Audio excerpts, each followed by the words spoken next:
हमारे चैनल ज्ञान विशेष को सब्सक्राइब करो और सबसे पहले वीडियो देखने के लिए बेल आइकन दबाइए।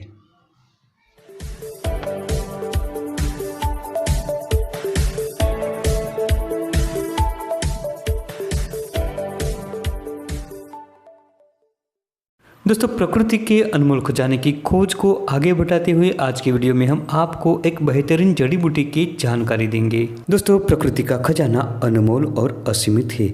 इसमें अनेक ऐसी वनस्पतियां पाई जाती है जो चमत्कारिक गुणों से भरी होती है। दोस्तों, आज हम अतिबला के फायदे के बारे में बात करेंगे। अतिबला प्रकृति का वो पौधा है जो शरीर को पुष्ट बनाता है और ताकत से भर देता है।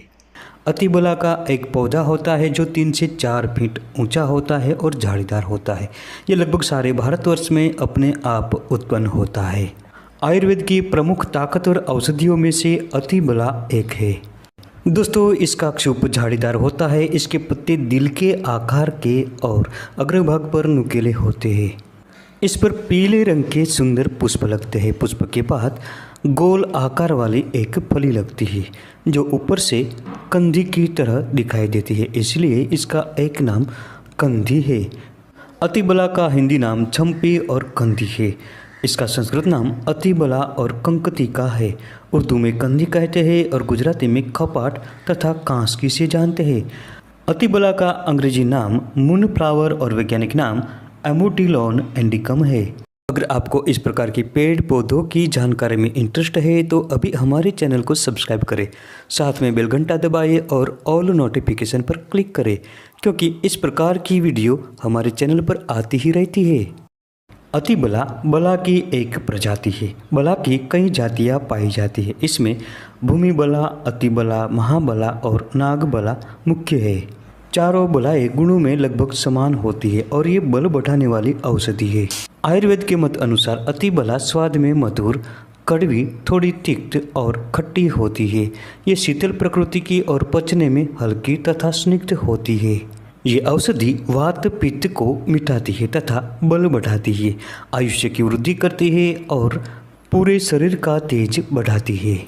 दोस्तों, अतिबला प्रमेह, कृमि, दाह, अत्यधिक तृष्णा, जहर, सर्दी और ज्वर का नाश करती है। इसकी जड़ का सेवन करने से पेशाब खुलकर आता है और लंबे समय तक सेवन करने से पथरी टूटकर निकल जाती है और शरीर में बल बढ़ता है। तो दोस्तों, आइए जानते हैं कि अतिबला का प्रयोग चिकित्सा में किस प्रकार से किया जाता है।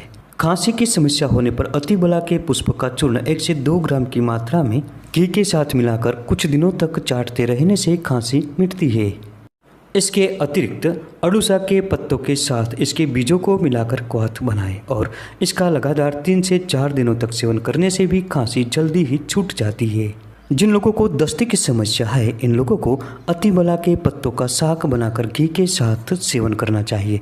इससे दस्त शीघ्र ही मिट जाता है। ये जड़ी बूटी अर्श और बवासीर में भी अत्यधिक फायदेमंद होती है। इसके पत्तियों का काढ़ा बनाकर रोजाना 10 से 20 मिली की मात्रा में सेवन करने से बवासीर में अत्यधिक फायदा होता है। ये जड़ी बूटी दांतों के लिए भी बहुत फायदेमंद होती है। दांतों की दर्द की समस्या होने पर इसके पत्तों का क्वाथ बनाकर गरारा करें।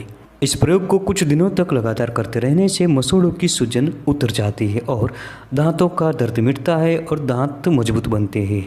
ये जड़ी बूटी पीलिया और कामला को दूर करती है। इसके लिए इसके मूल का चूर्ण 1 से 2 ग्राम की मात्रा में शहद के साथ मिलाकर कुछ दिनों तक लगातार सेवन करने से पीलिया खत्म होता है। अतिबला किसी भी प्रकार की पथरी में बहुत फायदेमंद होती है। इसके पत्तों तथा मूल का क्वाथ बनाकर 20 से 30 मिली की मात्रा में रोजाना सेवन करने से पथरी मूत्रमार्ग से टूटकर बाहर निकल जाती है। दोस्तों, ये अतिबला मधुमेह यानी डायबिटीज़ में भी फायदेमंद होती है। इसके पत्तों का चूर्ण बनाकर 1 से 2 ग्राम की मात्रा में पानी के साथ रोजाना सेवन करने से डायबिटीज़ कंट्रोल में हो जाता है। इसके अलावा इसके बीजों का क्वाथ बनाकर भी इसका सेवन कर सकते हैं।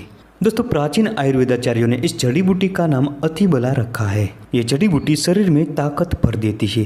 ये सभी प्रकार की कमजोरियों को मिटा देती है। इस जड़ी बूटी के मूल का चूर्ण या कल्क 2 से 3 ग्राम की मात्रा में या इसका रस 5 से 10 ग्राम की मात्रा में शहद के साथ तथा असमान मात्रा में घी के साथ मिलाकर सुबह शाम 1 साल तक रोजाना सेवन करने से शरीर पुष्ट और ताकतवर बनता है, याददाश्त बढ़ती है और अनेक प्रकार के वीर्य विकार नष्ट होते हैं। दोस्तों, एक बात का ख्याल जरूर रखें, जिस प्रयोग में आपको घी के साथ शहद का उपयोग करने की सलाह दी जाती है वहाँ घी और शहद असमान मात्रा में लेना चाहिए, यानी 1 चम्मच शहद तो 2 चम्मच घी होना चाहिए। और ध्यान रखें, शहद कभी गर्म करके न ले। गर्म किया हुआ शहद जहर के समान काम करता है, इसलिए कदापि इसका प्रयोग न करें। और घी के साथ शहद समान मात्रा में कभी न ले। इसके पंचांग का क्वाथ बनाकर 10 से 20 मिली की मात्रा में साथ में 1 ग्राम सौंठ मिलाकर सेवन करें। इससे सभी प्रकार के ज्वर में फायदा होता है। इसके अलावा घाव पर इसके पत्तों का कल्क या लेप लगाने से जल्दी ही घाव भर जाते हैं। तो दोस्तों, ये थी आज की महत्वपूर्ण जानकारी। वीडियो पसंद आने पर लाइक करें, शेयर करें और चैनल को सब्सक्राइब जरूर करें।